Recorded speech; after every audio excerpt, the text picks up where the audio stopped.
Picture this. You are lying in bed on Christmas night when a grotesque, rat-faced humanoid appears in your doorway. He is revolting, but somehow you cannot take your eyes away.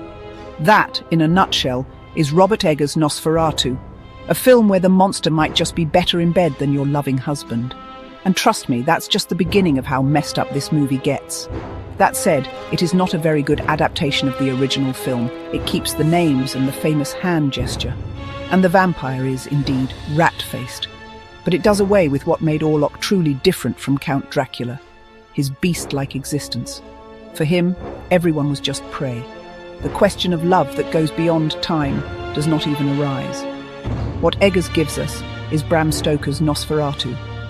The film's greatest achievement is how it transforms Murnau's seminal work into a psychosexual Gothic tragedy that feels utterly contemporary. In an age of toxic relationships and complicated consent, Nosferatu offers no easy answers. But first, let's talk about love. In one corner, we have Ellen, played by Lily Rose Depp, who proves that being a Victorian-era girl boss means sometimes dating a demon. You know how we all went through that phase where we prayed for an angel, but got a toxic ex instead? Ellen literally manifests this into existence. As Depp herself puts it, there's a real yearning and connection that goes both ways, which is celebrity code for it's complicated. And in the other corner, weighing in at however many pounds of practical effects and prosthetics, we have Bill Skarsgård's Count Orlok. Remember when your mum said don't judge a book by its cover?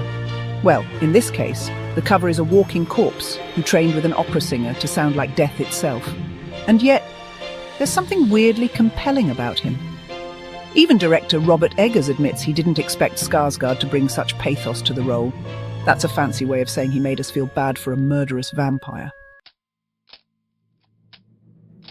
Now, let's geek out about the filmmaking for a minute.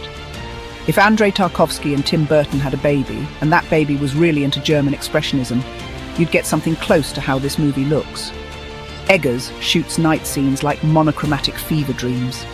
Every frame looks like it could hang in the Louvre's cursed art section.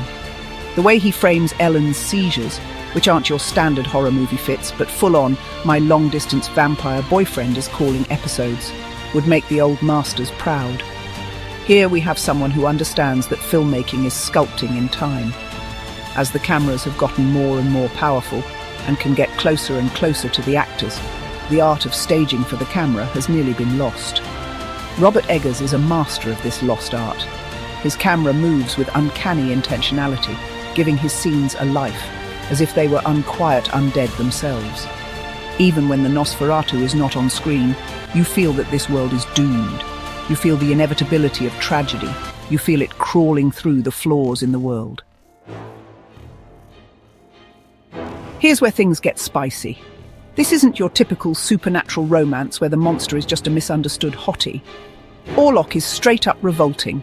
He brings plague rats as courtship gifts.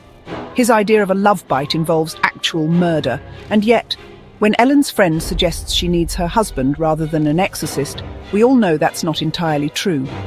The film taps into something deeply uncomfortable about desire.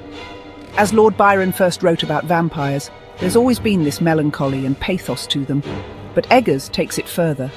Both Ellen and Orlok are profoundly alone, two outcasts finding a twisted connection. It's like that toxic relationship you had in college, if your ex was literally undead. Eggers gives her heroine additional agency compared to not just Dracula, but also Nosferatu, by having her initiate courtship with the Count.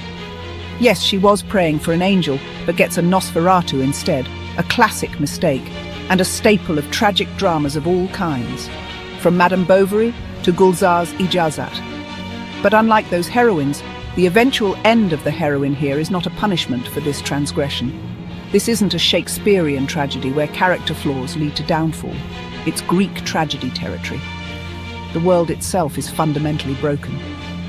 Ellen isn't punished for her desires like some Victorian morality tale. Instead, she's trapped in a universe where that is the only end for anyone chasing their desires. The genius here is how Eggers makes us complicit. Every time Orlok appears, we should look away, but we can't. It's like watching a car crash, if the car crash was weirdly romantic and set to an epic orchestral score. In an era of dating apps and red flag discourse, Nosferatu hits differently. It's essentially, he's just not that into you, if he is an ancient evil who literally wants to drink your blood. The film forces us to confront uncomfortable truths about desire, power, and why we're sometimes attracted to the very things that could destroy us. So should you watch it? If you're looking for jump scares and traditional horror, maybe stick to your standard Christmas slashers. But if you want to experience a masterclass in atmosphere, witness some of the year's finest performances, and don't mind feeling slightly guilty for being seduced by the undead, absolutely. Just maybe don't watch it with your significant other.